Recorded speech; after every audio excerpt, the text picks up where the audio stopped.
Halo, Assalamualaikum warahmatullahi wabarakatuh. Perkenalkan, nama saya Zahra Firdausi Nabilah dengan NIM 2002001110004. Di sini saya akan menjelaskan sedikit materi tentang isu-isu pelanggaran HAM dalam keperdataan Islam di Indonesia. Di mana isu yang akan saya angkat di sini adalah pengakuan pernikahan dan anak yang terlahir dari pernikahan secara agama. Langsung saja, HAM dalam Islam menurut Ibnu Rushd, beliau menjelaskan bahwa konteks HAM dalam konteks Islam ini sebagai ketentuan berupa formulasi perlindungan dan ketentuan untuk membina dan melindungi berbagai hak atau daruriyat yang dimiliki oleh setiap manusia. Kemudian cara menjamin perlindungan tersebut adalah dengan melindungi dari segala macam ancaman terhadap keberadaan jiwa, keluhuran, martabat, dan keluarga, baik berupa harta benda maupun pengaruh kepercayaan atau agama dan kesehatan psikologis.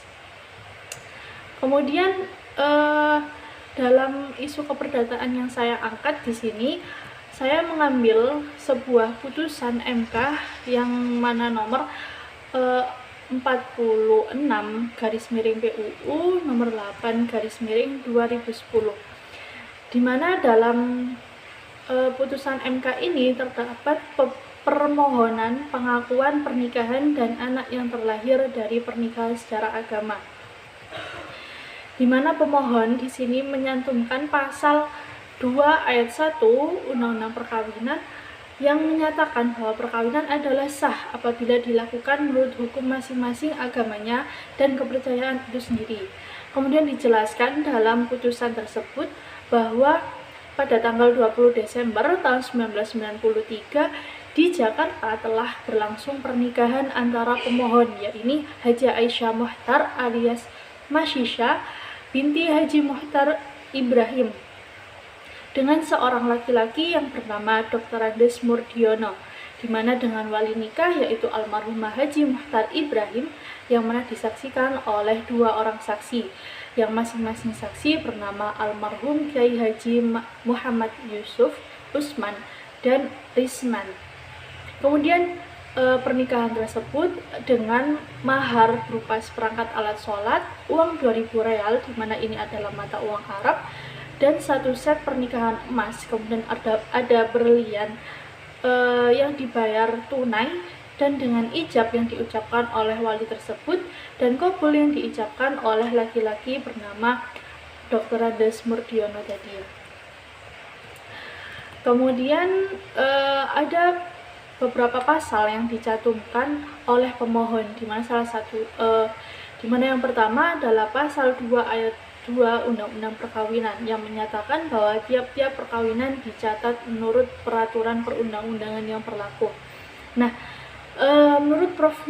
Maria Farida, di sini beliau memberikan pendapatnya bahwa keberadaan pasal 2 ayat 2 Undang-Undang 1 1974 ini menimbulkan ambiguitas bagi pemaknaan pasal 2 ayat 1 Undang-Undang nomor 1 tahun 1974, di mana karena pencatatan yang dimaksudkan dalam pasal 2 ayat 2 ini, Undang-Undang Aqua tidak ditegaskan apakah sekedar pencatatan secara administratif saja yang tidak berpengaruh terhadap sah atau tidaknya sebuah perkawinan yang telah dilangsungkan menurut agama atau kepercayaan masing-masing, ataukah pencatatan tersebut berpengaruh terhadap sah atau tidaknya perkawinan yang dilakukan.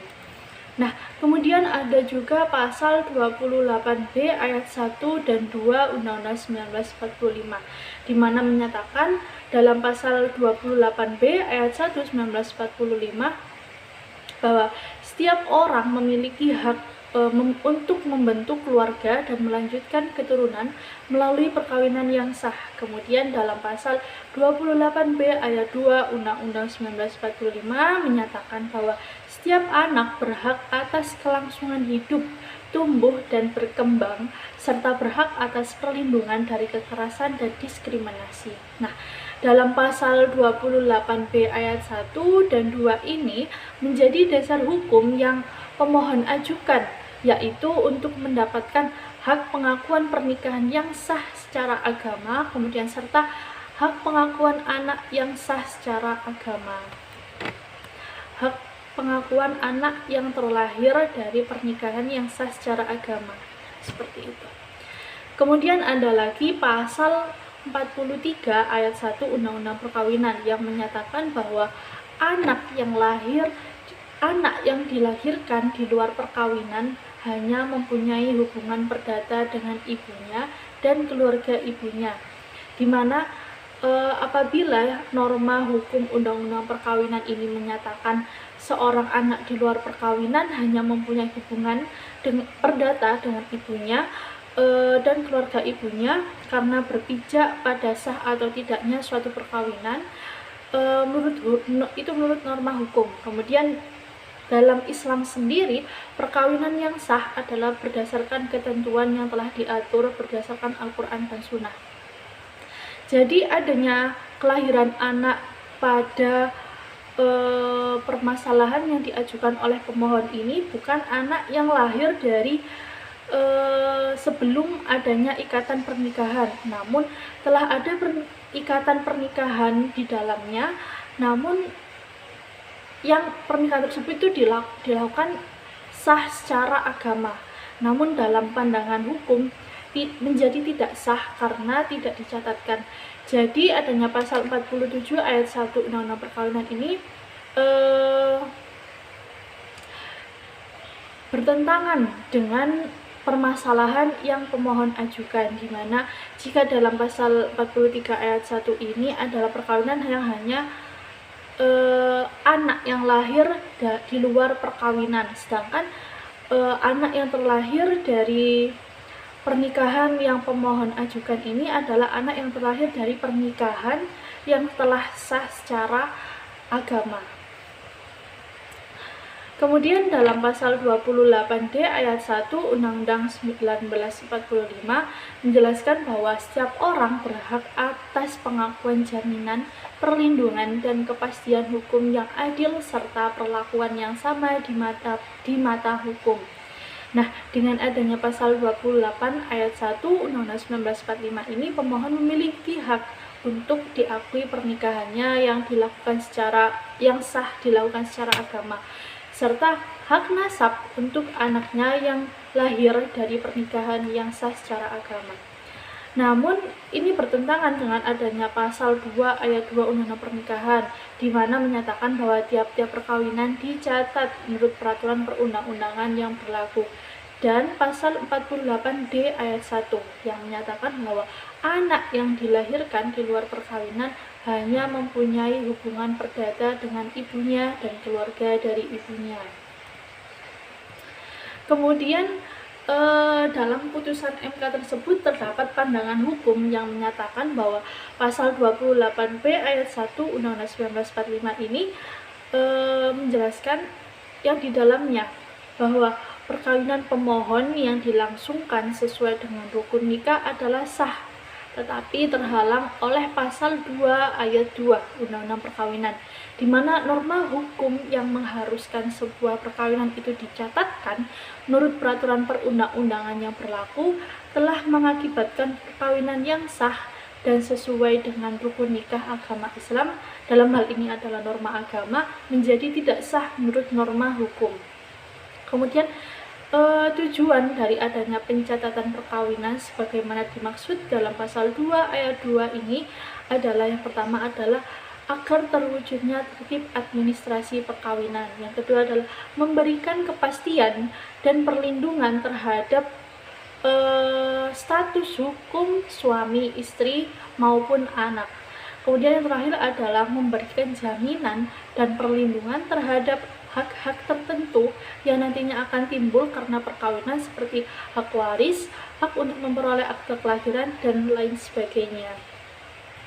Kemudian dalam putusan ini MK memberikan putusan bahwa mengabulkan permohonan sebagian pemohon dan menolak permohonan pemohon untuk selain dan selebihnya.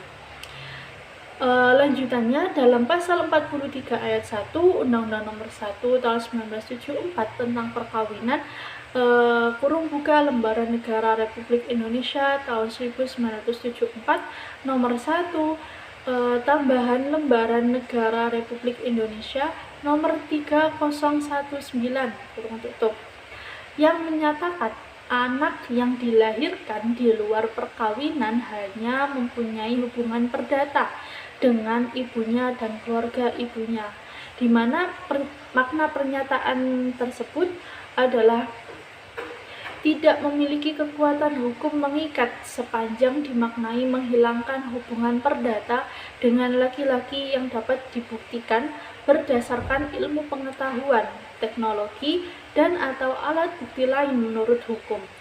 Ternyata mempunyai hubungan darah sebagai ayahnya. Nah, sehingga dari ayat tersebut kemudian dibacanya menjadi anak yang dilahirkan di luar perkawinan mempunyai hubungan perdata dengan ibunya dan keluarganya dan keluarga ibunya serta dengan laki-laki sebagai ayahnya yang dapat dibuktikan berdasarkan ilmu pengetahuan dan teknologi atau alat bukti lainnya menurut hukum, di mana mempunyai hubungan darah termasuk hubungan perdata dengan keluarga ayahnya. Jadi dari adanya putusan MK ini, MK memberikan putusan bahwa untuk pernikahan yang sah dilakukan secara agama namun tidak dicatatkan, permohonan pengakuan sah pernikahannya itu belum dapat dikabulkan karena di negara Indonesia sendiri sudah ada aturannya bahwa pernikahan yang dilakukan di wilayah Indonesia itu harus dicatatkan. Kemudian untuk pengakuan nasab kepada ayahnya, dalam putusan MK ini, MK mengabulkan adanya hak nasab atas anak yang lahir dari pernikahan yang dilakukan secara sah dalam agama. Mungkin hanya itu yang dapat saya sampaikan, kurang lebihnya saya mohon maaf. Terima kasih. Wassalamualaikum warahmatullahi wabarakatuh.